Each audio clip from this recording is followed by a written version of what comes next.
How we doing, folks? That's all right. Now, if this microphone gives out, it's fine. I had a great thing happen to me earlier. You want to hear about it? Yes! So this thing that happened to me, no matter what happens with this microphone, it can't ruin my day because we went out for dinner earlier. And with tip, my bill came to $169.69. And apparently I'm still 12. So apparently when you do comedy, the key is to tell people a little bit about you. So I want to tell you a secret. It's probably not obvious, so I want to make this nice and clear from the start. I'm black. I know that's hard to believe. I'm also not from here. Also very hard to believe. It's true though, I'm only half black. For those of you who are interested, it's the bottom half. And it does mean occasionally that when I get angry, the black comes out. Yo, and you know, I don't sound like I used to sound, right? You gotta get, oh, before I do that joke, is Will Smith here? Because black comedians, you gotta be real careful with your jokes if Will Smith's here. But even though I'm only half black, I do still get the stereotypes, right?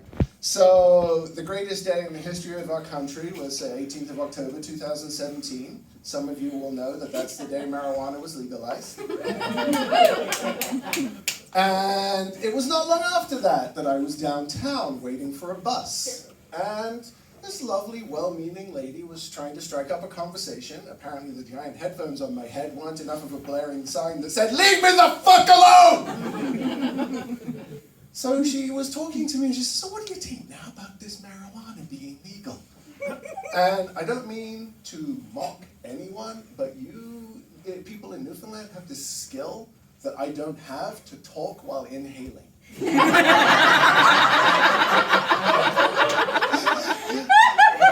is that? I would choke! So we're just chatting away, and I said, oh, you know, I think it's a great thing as long as, you know, the black people who were put in jail for this can make a living out of it, because fuck capitalism! Free my people. And she said, oh, so it's not hurting your business too much? Okay, so let me get this straight now. I have brown skin, so you think I sell drugs. Like, what sort of a fucking... Yes, it's hurting my business! Damn it! Can't sell a dime bag for love nor money anymore. It's ridiculous. And it's funny because if you hear me talk and you don't see me, there is no way you think this, right? Like, this does not go with this. And people see me, and I always get this, and they say, so, what sort of music do you like? And when I tell them it's like alt music and rock and rap, and not rap, and they're like, oh, you don't like rap music? I thought you'd be a good rapper. All right, I'm gonna do a little experiment here. I've never done this before, but I'd like to do an excerpt for you from the seminal classic by a fine gentleman by the name of Bubba Sparks and the Yin Yang Twins. Are you ready for this? Yeah. A booty, a booty. A booty, booty. Rocking everywhere. A booty, booty. Booty, a booty. Rocking everywhere. This shit don't work! No, I am not a rapper! But no, like, Newfoundland is such a beautiful, beautiful place to live. And there isn't a lot of racial stereotyping or racism here, but it's still fucking terrifying as a black guy to live here. Let me give you an example. My very first Christmas in this province. Now, I grew up in Barbados. You know what we don't have in Barbados? Snow. You know what we have a fuck ton of in Newfoundland? Yeah. So, I'm sitting in my house with my brand new, now ex, thank Christ, wife. Been there, done that, lost half my t-shirts. And there's a pounding on the door. And I'm thinking, what in the name of God is happening? It's 7 o'clock in the evening. It's minus Jesus outside. So I go and open the door, and there's 3 guys in hoods. I'm like, fuck! All I'm doing is like, where's the burning cross, you bastards? Like, how brave do you have to be? Like, do you know how hard it is to look at 3 white men in hoods? Jesus. I nearly shit myself. Tell you, the first time I did that joke was at a comedy room that I no longer frequent. And I was told in no uncertain terms by a white man that I had stolen his joke. I'll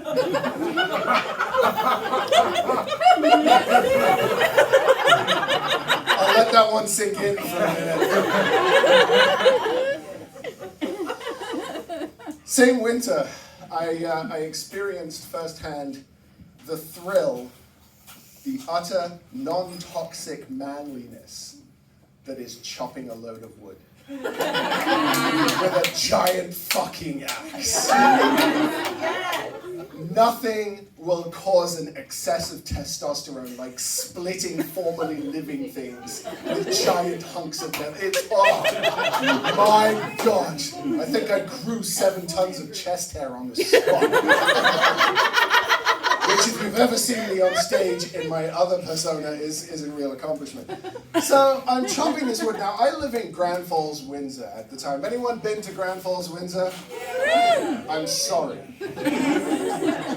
There were 3 black people in the town. The other 2 were doctors.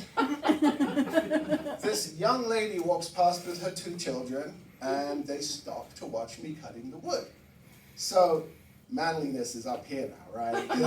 There is a 0% chance I'm not putting on a show. Never held an axe in my life, but fuck that. We go full bore. I'm like, man, I hit that one and it was straight down the middle. I have muscles not existing and fat rippling, and it's just great. And they are watching me, and the young lady says, okay, come on, we gotta go now. And the poor kid says, but mommy, I want to watch the funny colored man cut the wood. Now, my God, I have never seen it before. It was the embodiment of, please let there be a hole in the ground to swallow me up. That whole woman didn't know whether to shit or go blind. I can tell you that. Honest to goodness. But you know, as a black person, there are certain words that I can say. Y'all can't say it. You know what I'm talking about, right? You know what I'm talking about. Negroni. I don't say that other word. I don't agree with it. I don't think it's fine. I don't think we can reclaim it. I think it's disgusting. But to each their own. But there are also things that you can say as white people that I can't say. Things like, good morning, Daddy.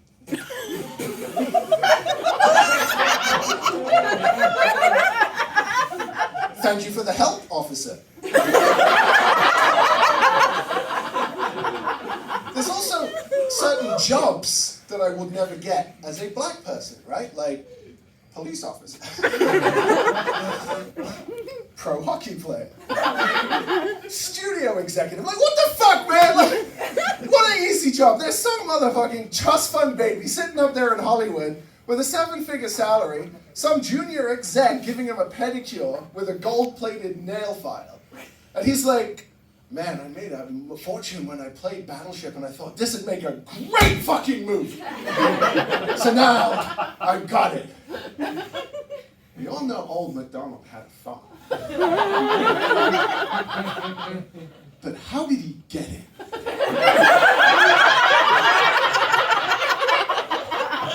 Young MacDonald. Coming soon.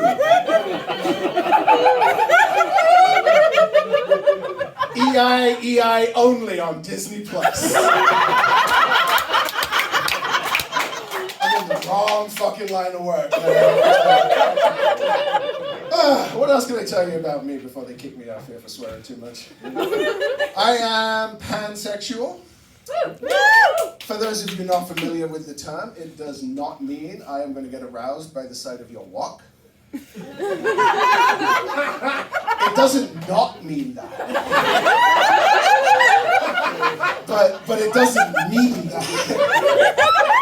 Now, in fact, what it means is when I'm dating, I have the double problem of half the people I'm interested in are terrified I'm going to send them a dick pic, and the other half are going to send me a dick pic. And that's not great. I've actually got a dear friend of mine who's here tonight. She's my personal laugh track, actually, who has kept every single dick pic she's ever received. The immediate question is why, right? It's not what you think. She's waiting until 3D printers become affordable.